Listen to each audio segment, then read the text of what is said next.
കണ്ടോ? നമുക്കൊരു കഥ പറയാം. ഒരിടത്ത് ഒരു കുറുക്കനച്ഛനുണ്ടായിരുന്നു. ആരുണ്ടായിരുന്നേ? ഒരു കുറുക്കനച്ഛന് ഉണ്ടായിരുന്നു. ഏറ്റവും ശുദ്രശാലിയായ മൃഗമാണേത്? കുറുക്കൻ.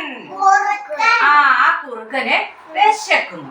കുറുക്കൻ അപ്പോൾ ഇങ്ങനെ വിശന്ന് നടന്നു വരികയാണ്. അപ്പോ കുറുക്കനച്ഛൻ ഒരു മുന്തിരിത്തോട്ടം കണ്ടു. എന്ത് കണ്ട്? കുറുക്കനച്ഛൻ അവിടെ ഇവിടെയൊക്കെ നോക്കിയിട്ട് പതുക്കെ ആ മുന്തിരിത്തോട്ടത്തിലേക്ക് കയറി.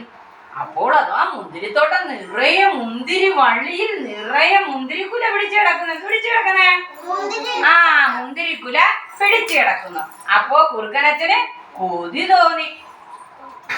കുറുക്കനച്ഛൻ പതുക്കെ മുന്തിരിത്തോട്ടത്തിൽ ഒന്ന് കയറിയിട്ട് ആ മുന്തിരിക്കുലയുടെ നേരെ ഒന്ന് ചാടി നോക്കി.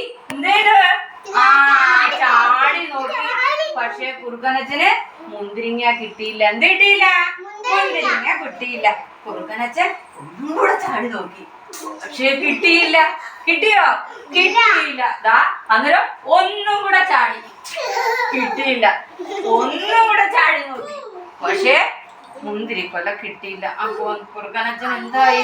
നിരാശനായി. എന്തായി? കുറുക്കനച്ഛൻ നിരാശനായി. കുറുക്കനച്ഛൻ പറഞ്ഞ ഈ പുളിക്കുന്ന മുന്തിരി ആർക്ക് വേണം? എന്ത് പറഞ്ഞേ? ഈ പുളിക്കുന്ന മുന്തിരി ആർക്ക് വേണം എന്ന് പറഞ്ഞിട്ട് കുറുക്കനച്ഛൻ ഓടിപ്പോയി. എന്തേത്? ഓടിപ്പോയി. അപ്പോൾ അന്നേരം ആ കഥയിൽ ആരാണ് വിശന്ന് വന്നത്? കുറുക്കൻ. അപ്പൊ കുറുക്കൻ എന്താണ് കണ്ടത്?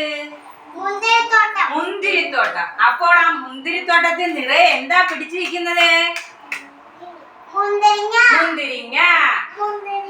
മുന്തിരിങ്ങ. കുറുക്കനച്ഛൻ ഒന്ന് ചാടിയപ്പോ മുന്തിരിങ്ങ കിട്ടിയോ? 2 ചാടിയപ്പം കിട്ടിയോ? 3 ചാടിയപ്പം കിട്ടിയോ? അപ്പൊ കുറുക്കനച്ഛൻ എന്തു പറഞ്ഞു?